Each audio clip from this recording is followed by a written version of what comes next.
What's going on, guys? Welcome back to the channel. Welcome back to another video. Guys, if you receive a check from Social Security, SSI, SSDI, even if you have not received a check yet, if you're looking to collect a check from the Social Security Administration at some point in the future, you're going to want to listen to this video. In addition to that, if you have received one of these forms, you know, you paid into the Social Security Administration through taxes from your paycheck. If you have a 9-to-5, if you're a W-2 employee, even if you're a business owner, you're paying into the system. You're going to want to know about what I have to share with you guys later in this video. You might get pissed off, so I'm just going to go ahead and apologize in advance. Dems who voted against GOP's debt ceiling increase wants to block Congress's pay until it raises the debt ceiling. So guys, they want to block Congress's paychecks until they raise the debt limit. Grant Cardone asks how politicians that make $100,000 suddenly become millionaires. And we're going to break down the harsh reality of this later in this video. Social Security, Medicare, federal salaries, what payments may be delayed in debt ceiling standoff. All right. Bankruptcies are also up 216%, and we're not even halfway through 2023, guys. And if you guys have been following the channel for a while, you guys realize that we've been talking about this for a while, and we're starting to see this actually come into fruition. The S&P 500 is nearing bull market territory, and we're going to talk about one Warren Buffett ETF to buy now and hold on to forever. Now, guys, if you're new to the channel, please do your boy a favor, drop a like for the video. I really appreciate the support. Happy Mother's Day to all the mothers out there, to all the grandmothers out there. You know, I really appreciate the ladies in my life, and I appreciate the ladies in my community. Much love to you all. If no one else has told you Happy Mother's Day, Ron Yates is telling you Happy Mother's Day. Just wanted to spread that love out to you guys.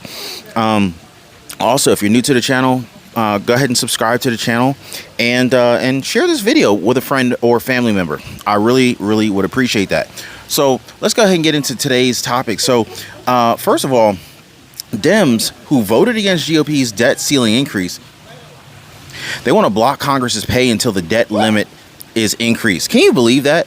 So, all right, Virginia Democratic Representative Abigail Spanberger wants to deny pay to members of Congress until they increase the debt ceiling after voting against the Republican-led efforts to increase the debt limit and reduce government spending.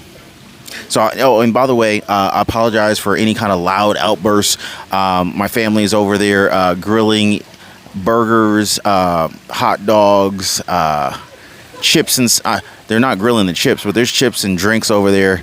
They're getting a little rowdy. So I just wanted to give you guys a quick update and just chat with my peoples today. So that's why I decided to sit over here kind of away from all the noise.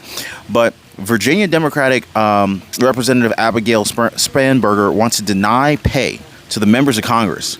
And I'm on board with that. I think that these people are well overpaid, to be honest with you, for what they do. More importantly, for what they don't do. And I feel like the money we're paying into the system, they are just completely screwing us over. And I'm not going to talk about how many thousands of dollars I've already paid just this year alone into Social Security, and how many thousands of dollars I've paid into the federal government's coffers that have literally just been taken out of my check and been sent overseas to Ukraine. But I'm going to say that for later in this video, so I'm not going to go off on them just yet. Quote, as we quickly approach a default, Congress is failing to protect senior service members, veterans, and all Americans who could be impacted by default. Now, despite being constrained by congressional rules and the Constitution, Spanberger requested House administrators prepare to withhold members of Congress's pay until Congress passes and the government signs legislation to raise the debt ceiling and pay our country's bill. Now, first of all, the country should be paying our bills, right? The last thing that we want is for the U.S. dollar to lose its clout and position as the world reserve currency, especially because Congress can't get their act together. Plain and simple. You know, I'm not even going to talk about the massive amount of financial impact that this is going to have on Americans if the debt default actually takes place. Social Security payments will be affected, period and point blank. The cost of everything here in America will be affected. Let's not ignore the big elephant in the room. Now, Grant Cardone, he's asking how politicians that make $100,000 a year suddenly become millionaires. So basically, Grant Cardone, I don't know if you guys know him. He's a real estate mogul, entrepreneur. He's got a big, huge YouTube channel. It's probably got 1 million subscribers at this point. So Grant Cardone, he knows all about being rich and all about being poor. Because if you know Grant Cardone's story, he's actually grown up poor, and basically he managed to claw his way up and become pretty wealthy. So the sales trainer, speaker, and entrepreneur is worth an estimated $600 million, but part of his childhood was spent in poverty. So, you know, he's, like I said, he's grew up poor and managed to do quite well for himself. When Grant Cardone graduated from college in 1981, he was $40,000 in debt. Now, given his experience on both sides of the wealth spectrum, Grant Cardone probably has a natural curiosity about why some people become rich and others don't. Now, that curiosity was shared on Twitter this week when Grant Cardone issued the following May 4th tweet, and he said, quote, "Can someone explain to me how public servants, politicians, are becoming multimillionaires on $100,000 salaries?" Now, that's a very good question. If you only make $100,000 a year, and I'm not saying like only $100,000 a year is like a little bit of money, but I'm just saying mathematically, if you make $100,000 a year, you would have to work 20 years in a row just to have $1 million. And that's assuming you say, excuse me, you'd have to work 10 years in a row to have $1 million. That's assuming you had zero taxes taken out and you had zero expenses. So for someone to become a multimillionaire, you had to have at least $2 million. So that would mean you'd have to work 20 years in a row at $100,000 a year, paying zero taxes and having zero expenses and saving every single dollar of that money. That's an impossible scenario.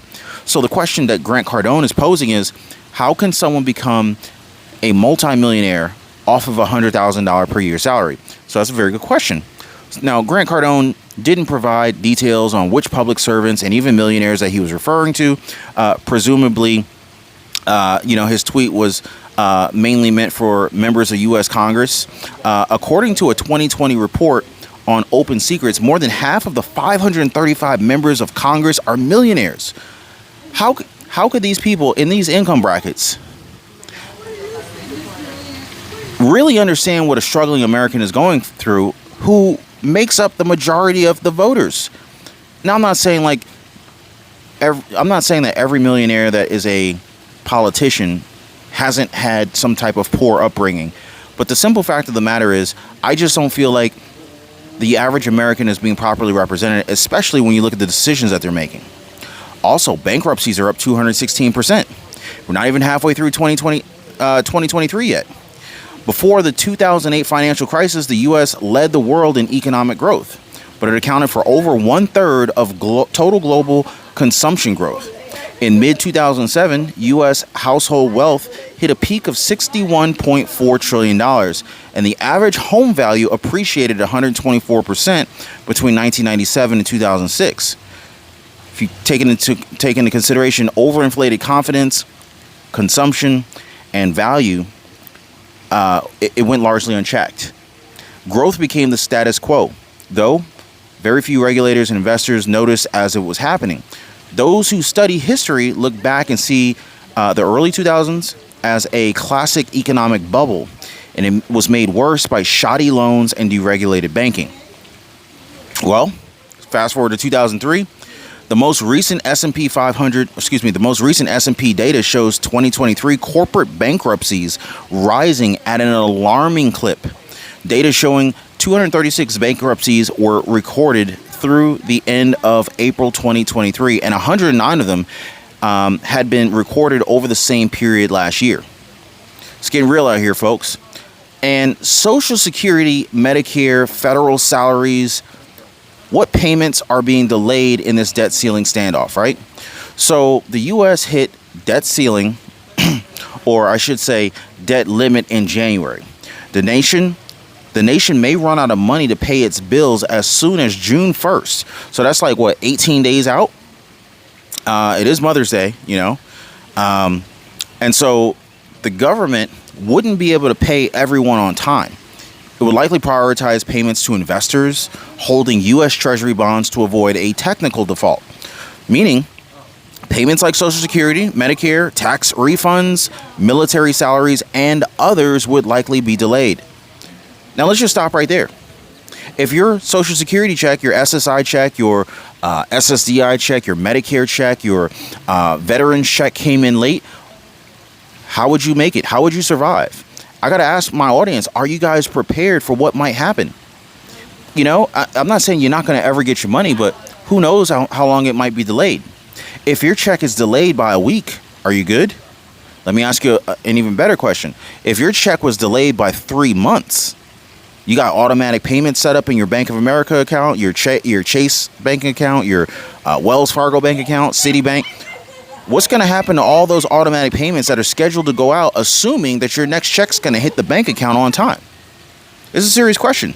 And I really hope that you guys are paying attention. And I'm not trying to scare you, but I'm not even going to say but. I'm not trying to scare you. I want you guys to be aware of what's coming down the pipeline. So make sure to share this video and get this information out. Checks may not come in on time. That's the real reality. So I just want to make sure that my community has a plan in place in case that happens. Hopefully it doesn't. But if it does happen, I don't want people to get evicted from their apartments or from wherever you live if you're paying rent. I don't want your home to be at risk of foreclosure because your mortgage payment was late. Make plans now and prepare for what could be coming down the pipeline. And if nothing bad happens, then great. But if something does happen, at least you don't have to panic and worry. Now, the S&P 500, and speaking of that, so Social Security checks might show up late. Have you ever thought about how much you're paying into Social Security? Because I just want to look at, so my 2022 W-2 shows I paid almost $10,000 in Social Security taxes. Almost $10,000. And that was just 2022. So how much more money am I paying in 2023? How much money have I paid into Social Security over the last 15 or 20 years? I don't know how long I've been working, but it's a lot of money I paid in. And if Social Security runs out of money, I'm going to be straight up pissed off, because that means that they have basically been stealing from me for the last 20 years if I don't get my money back when it comes time for me to reach full retirement age, or even if I decide to pull retirement money out early. In fact, the way things are going, the moment I can pull out Social Security money, I'm going to do it, because I don't think that this thing's going to last long. So I want to hear from you guys. And I hate to sound pissed off, but this is just not even fair. Now, the S&P 500 is nearing bull market territory. And, there's one Warren Buffett ETF to buy and hold now and forever. Now, the last 16 months has been, let's just say, it's been a little rough for investors, to say the least. Recessionary fears have sent the S&P 500 tumbling into a bear market into early 2022, and the broad-based index is still down 14% from its highs.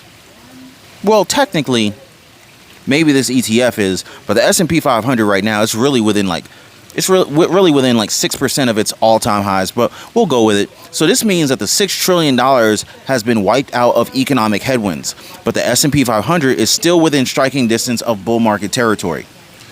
By definition, a bull market begins when the index rebounds 20% from its low, and the S&P 500 is currently up 16% from the low point that it hit in October.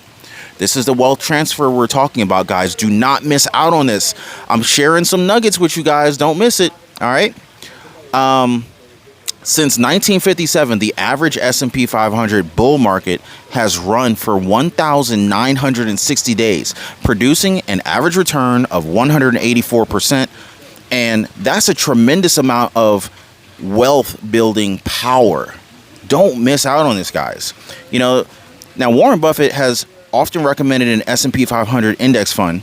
Warren Buffett is one of the most successful investors in history, and that success has made him a North Star in the financial world.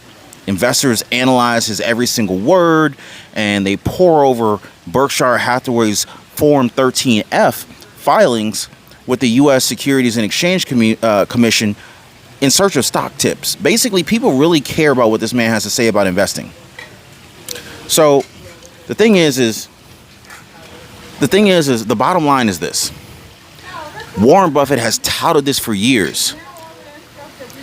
even with all of his investment experience, even with all of his investment knowledge, he's not out here trying to time the market. He's not trying to, individually, well, he is individually purchasing stocks because he's purchasing multiple companies and positions in companies. But the simple fact of the matter is this.